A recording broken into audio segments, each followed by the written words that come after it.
There are whispers beneath stone and candlelight, echoes of words that were never meant to be read. The air inside the forgotten monastery is heavy with dust and silence, yet something unseen hums with restless life. A woman's hand brushes against ancient parchment, and the faintest spark of recognition flares through time. The script she uncovers is older than the flood, older than the stars, written by one who walked beyond death itself. Somewhere in the void between heaven and earth, the old voice stirs again. The tale of the man who saw angels fall and kingdoms drown begins not with fire or thunder, but with the trembling breath of discovery. For in that moment, the boundaries of faith and forbidden knowledge begin to blur, and eternity exhales. Night deepens over the monastery, but Avira cannot leave. The scroll hums softly, each line rearranging itself like living flame. The air quivers with the echo of forgotten voices, calling her to see beyond mortal sight. Her heartbeat slows, aligning with a rhythm not her own. The silence between the walls thickens, until it feels as if time itself is holding its breath. In that stillness she hears it, a voice older than creation, echoing faintly. I was taken, and I walked among the stars. A shadow crosses her candle, and for the briefest instant, she sees a man's silhouette standing beside her. Nothing but the sound of parchment breathing. She dreams and waking moments blur as Avira reads the first passage. The words speak of watchers descending upon mountains of ice and flame, their light dimmed by desire. She sees visions, wings folding over cities, fire falling from the sky, oceans trembling under heaven's sorrow. The script burns brighter, illuminating her tears. It is not madness she feels, but recognition, as if something ancient within her blood remembers. The air thickens again, heavy with prophecy and grief. She knows now. This text was not meant for her eyes, yet the voice within her whispers that once the truth is known, it cannot be buried again. Outside, the wind howls as if the mountains themselves grieve. Avira steps into the courtyard clutching the scroll, her breath visible in the cold night air. Lightning splits the sky, striking a distant peak, Mount Aram, the same mountain once whispered of in legend as the gate between angels and men.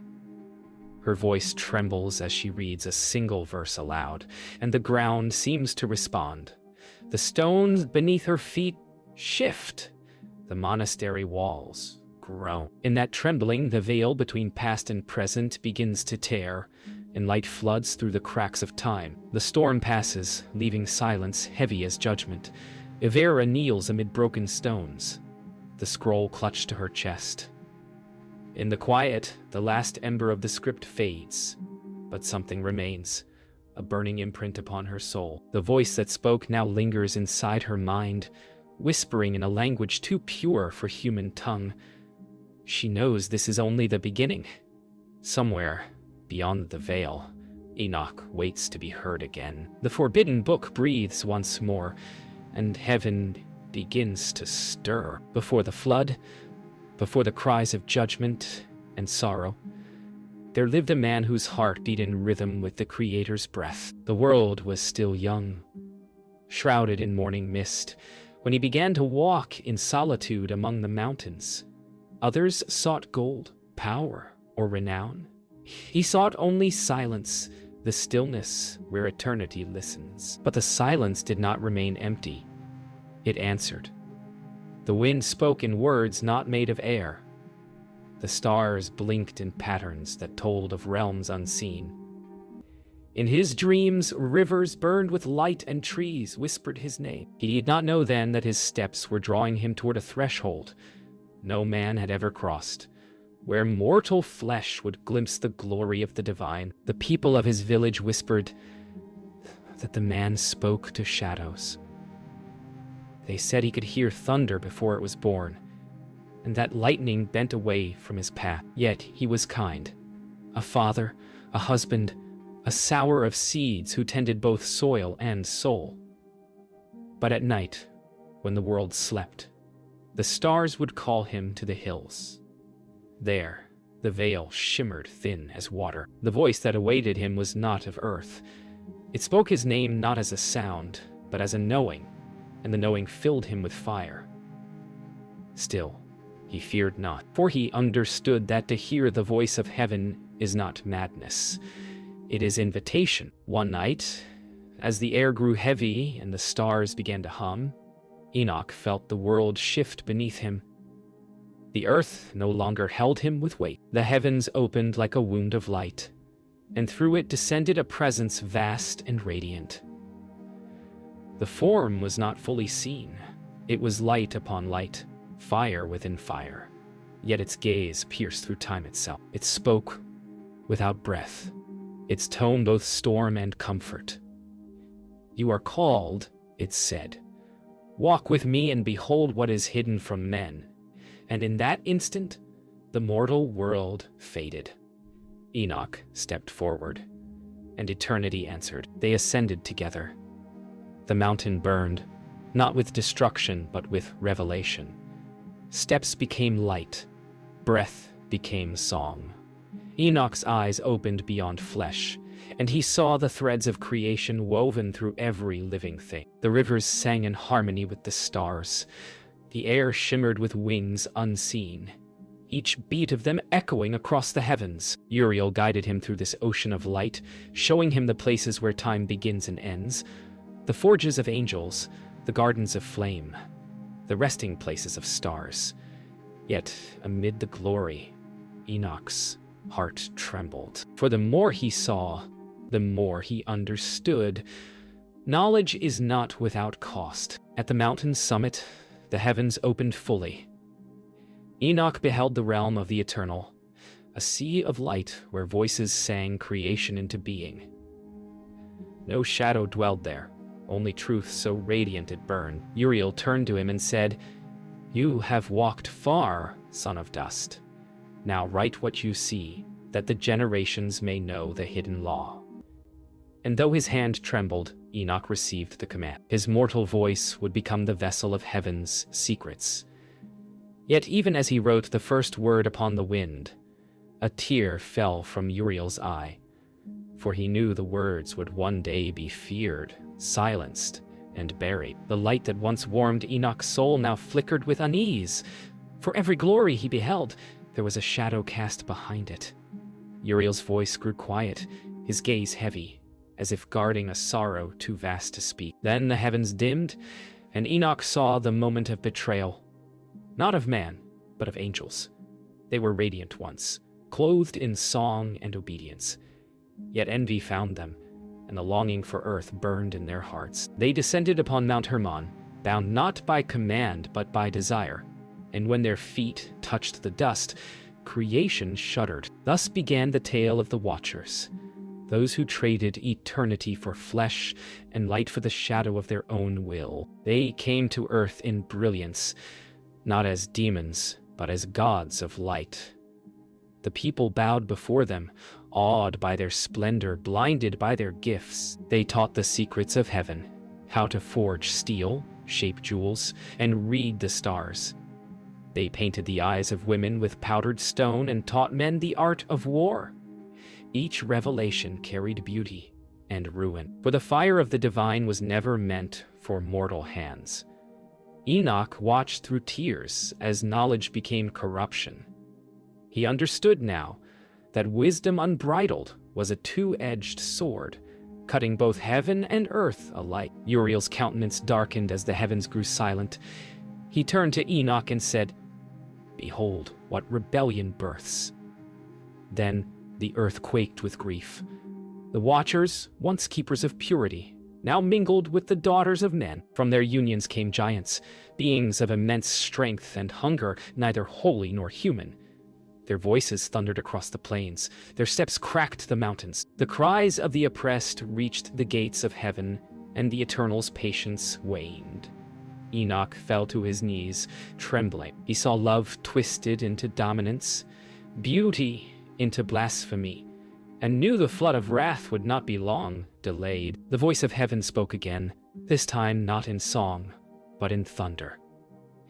Enoch was commanded to write, to record the fall of the watchers, their names, their crimes, and their punishments to come. His hand shook as he carved divine syllables upon the tablets of memory. Around him, the winds roared with fury, and the earth itself mourned. Uriel guided his hand, his face solemn, his wings dimmed with grief, for the decree had been spoken. Those who once sang in glory would now be bound in chains of light until the end of days. Enoch's tears fell upon the parchment like rain upon fire. When the writing was finished, Enoch gazed upon what he had recorded, the sorrow of heaven, the curse of the watchers, and the prophecy of cleansing to come. His heart broke for those who had fallen, yet he did not question the justice of the One. The stars burned colder now. The wind carried lament through the valleys. Uriel spoke softly. The flood will wash away their works, but not the memory. Hide these words, for the world is not ready. And so Enoch sealed the scrolls beneath the mountain, burying the secrets of angels beneath the very soil that bore their sin. The sky above Mount Hermon split like torn silk, and the voice of the Eternal rolled forth like the birth of worlds. Enoch fell upon his face as the ground shook beneath the command of heaven. He was lifted from earth as a leaf caught in a divine storm, carried upon the wind of wings unseen. The air thinned, the stars drew near, and suddenly the firmament opened into a realm beyond comprehension. Thrones of fire encircled the great seat. Rivers of light poured forth like molten diamonds, and the air trembled with living voices crying, "Holy, holy, holy." Enoch trembled, not with fear, but with reverence so vast it consumed his breath. For now he stood before the council of heaven, where judgment was not spoken, it was sung. The 7 archangels gathered, each a living flame shaped into form. Their faces were veiled, for even among the holy, some mysteries are too sacred to behold. Uriel stood at Enoch's side, his countenance solemn. "Bear witness," he said, "for justice is not vengeance, but balance restored." Then came the names of the watchers, spoken like thunder and sorrow entwined. Azazel, Samyaza, Arakiel, or for every name uttered, a star dimmed in the sky, and the Eternal spoke.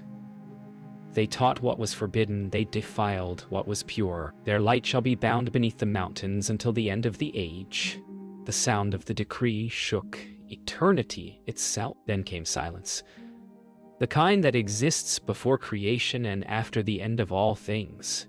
From it emerged a sound unlike any other, deep and resonant. The verdict. It was not wrath that filled the heavens, but grief, for the Eternal weeps when his children fall. Flames surrounded the condemned, not to destroy, but to preserve them in unending remembrance of their rebellion. Enoch's spirit shuddered as he saw eternity's mercy and judgment intertwine. A love so pure it could not permit corruption to remain. The chains glowed brighter, and the watchers were carried away into the deep earth, bound by their own sorrow. And heaven's song resumed, but its melody was tinged with mourning. Enoch's heart ached with understanding. He saw that even divine justice carries pain, for creation itself must bear the cost of rebellion. Uriel led him to the edge of the heavens, where a sea of glass reflected all that had been and would be. There, Enoch beheld visions of the flood, cities swallowed, mountains vanishing beneath waves, stars dimming as the world drowned in its own reflection. Yet, amid the waters, a single ark glowed like a spark of mercy preserved. Enoch knew the flood was not an ending, but a cleansing breath, a resetting of the broken rhythm between heaven and man. The voice of the Eternal whispered, "What is lost will rise again." When the visions faded, Enoch fell silent. His spirit was overwhelmed. Not by fear, but by the knowledge of things too vast for mortal heart to bear. Uriel placed a hand of light upon his shoulder. "You have seen the justice of God," he said softly. "But soon you shall learn of his mercy." And as the heavens dimmed, Enoch was returned to the earth, his feet finding ground once more. Yet nothing would ever feel the same. The stars above now spoke to him in secret rhythms, and every breeze carried fragments of divine lament. He walked down from the mountain carrying not tablets of stone, but the weight of heaven's tears. The years that followed were heavy with silence. The Watcher's children walked the earth like mountains of flesh, their laughter shaking the valleys. The hearts of humankind grew dark, the light of devotion dimming beneath greed and desire. Yet amid the corruption, one man dreamed. Dreams not of his own making. He saw waters rising, endless and merciful. He heard a voice calling through the roar of waves, telling him to build what the world would mock, a vessel of salvation. That man was Noah, the blood of Enoch flowing quietly within him. The words of his ancestor whispered still across time, carried on the breath of angels. When the heavens opened, the voice said, "Remember what was written." Day after day the people laughed. They mocked the builder of wood and faith, calling him mad, calling him cursed. But Noah did not answer, for the dreams would not release him. He worked as thunder gathered on the horizon, his hands blistered, his heart steady. Each hammer strike was a prayer, each plank a plea for mercy. The wind began to change. It carried the scent of rain not yet fallen, the hum of something vast awakening, and in the quiet of his soul, Noah felt another presence, a whisper from generations before, steady and calm. The world must drown, that it may live again. The first drop fell like the toll of a bell, then another, and another. The sky, once blue, turned the color of iron. Thunder roared with voices of countless wings, and the mountains trembled beneath the weight of heaven's grief. Noah and his family entered the ark, sealing the door as wind screamed through the valleys. The floodgates of the deep were torn open, and the waters of judgment rose to claim the world. Yet within the storm, there was no hatred, only sorrow, cleansing, and rebirth. For mercy often arrives disguised as ruin. For 40 days and nights the waters rained, the voices of the earth faded, replaced by the ceaseless heartbeat of the sea. Inside the ark, Noah's prayers mingled with the breath of every living thing, a covenant kept through obedience. Then, one morning, the rain stopped. Silence stretched wide and deep. The sun pierced through the mist like a blade of gold, and the world lay new beneath the horizon. From within that silence, a single dove rose, its wings scattering droplets like jewels. The bird returned with an olive branch, fragile proof that mercy still remembered the earth. And in that small sign, the promise of Enoch's visions was fulfilled. When the waters receded, the world was reborn, cleansed, trembling, quiet. Noah stepped onto the soil and wept. The air was sharp and new, heavy with the scent of beginnings. He built an altar, and the smoke rose heavenward like the breath of restored faith. Far beyond the clouds, in realms unseen, Enoch beheld the offering and smiled. The cycle of judgment and mercy had turned again, as it always would. For every fall births renewal, and every flood leaves behind dry land for faith to stand upon. And though the world would one day forget his writings, the words of Enoch remained, whispered not on parchment but in the wind, the stars, and the hearts of those who still listen. Centuries passed, and the world forgot. Empires rose upon the bones of the flood, and the name of Enoch faded into myth. Yet truth is not so easily buried. Beneath the monastery's ruins where silence breathes like incense, Ivera's trembling hands awaken what time could not destroy. The scroll's letters shimmer again, not ink, but light itself. As she reads, the air fills with the pulse of unseen wings. The same voice that once called Enoch now whispers her name. She feels both fear and awe, the pull of eternity reaching through dust and flesh. The words were forbidden, condemned, silenced by centuries of doctrine, but the truth has a will of its own, and it will not sleep forever. Morning breaks through shattered windows, casting beams upon the ancient text. Evera copies the glowing words onto parchment, her quill moving faster than her thoughts. She feels them flow through her, as though dictated from beyond the grave.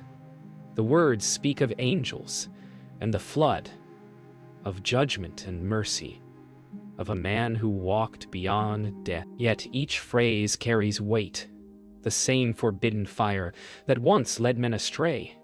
Outside, church bells toll, their echoes solemn and uneasy. She knows the elders will not understand. They guard the canon like a fortress, fearing that divine mystery might threaten their order. Still, Evera writes, "The truth must live again, even if it costs her peace." They came before noon, robed, solemn, their footsteps echoing like hammers of judgment. Evera stood before the council, the scroll clutched to her chest. The high elder's voice was calm but cold. "These words you read are not of God, but of deceit." Yet she could not unhear what had been revealed, nor deny the fire that burned behind her ribs. She spoke softly, but her words struck like lightning. "What is of God cannot be silenced." Murmurs filled the chamber. Fear, not of her, but of what she represented, moved among them. Truth does not bow to decree. It endures through exile and whisper. And in that moment, the old power stirred again, unseen yet undeniable. Night fell like a verdict. The council decreed the scroll to be heresy, a relic of rebellion, to be destroyed before sunrise. Yet Evera could not obey. She moved through the monastery's corridors by candlelight, her shadow stretching long across the walls. The script whispered as she walked, urging her onward. "Hide what must not die." Each step echoed Enoch's own. Defiance not of faith, but of fear. She carried the scroll to the crypt once more, heart racing, tears blurring her sight. The storm outside broke in fury, shaking the windows as thunder rolled like ancient prophecy reborn. She reached the lowest chamber, where the walls seemed to breathe with memory. Kneeling, she wrapped the scroll in linen and sealed it beneath the altar. Her voice broke into prayer, not to defy the church, but to honor the truth. "Let this light sleep until the world is ready." The air grew still, and for a moment she felt warmth upon her shoulder. A hand, not of this earth. She looked up and saw him, the same luminous figure from her visions, eyes filled with endless calm. No words were spoken. The light faded, leaving only silence and faith. Outside, dawn rose. The Book of Enoch was hidden once more, but never forgotten. The world above the crypt awakened to sunlight. Bells tolled in distant valleys, and the scent of rain lingered in the air like benediction. Evera emerged from shadow, her heart still trembling with what she had seen. Though she had buried the scroll, the words lived within her, not as text, but as fire. Each step she took felt guided by something unseen, the same presence that had once walked with Enoch. She did not seek glory or rebellion. She sought remembrance, for the truth, once silenced, now had a voice in her. And though the church would forget her name, the echo of her devotion would ripple through centuries, whispering to those who still hunger for the mysteries of the divine. Years later, time itself seemed to bend around her memory. The monastery fell silent once more, its corridors filled with dust and rumor. But beneath the altar, the scroll endured. Generations passed, kingdoms rose and fell. Somewhere, a scholar rediscovered fragments, torn pages bearing Enoch's visions. Each rediscovery sparked both awe and fear, just as it had centuries before. For forbidden knowledge has a rhythm, buried, unearthed, condemned, reborn. Yet every time it returns, the veil between heaven and earth thins just a little more. Enoch's voice continued to whisper through the ages, unseen yet unforgotten. What is hidden is never lost. Far beyond mortal years, in a place untouched by decay, Enoch still walked. His steps no longer marked by time.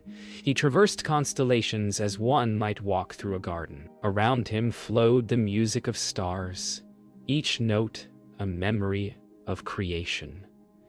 He had seen judgment, and he had seen mercy.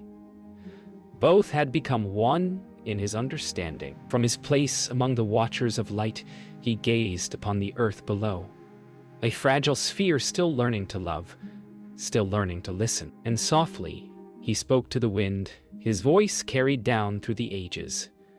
Truth sleeps, but never dies. The universe itself seemed to answer. He was joined by one familiar presence. Uriel, still radiant, though his gaze carried the weight of eternity. The archangel spoke softly. Your words still stir the hearts of men. And Enoch smiled, for he had seen that even the smallest spark of faith could survive the flood of centuries. Together they watched the earth below.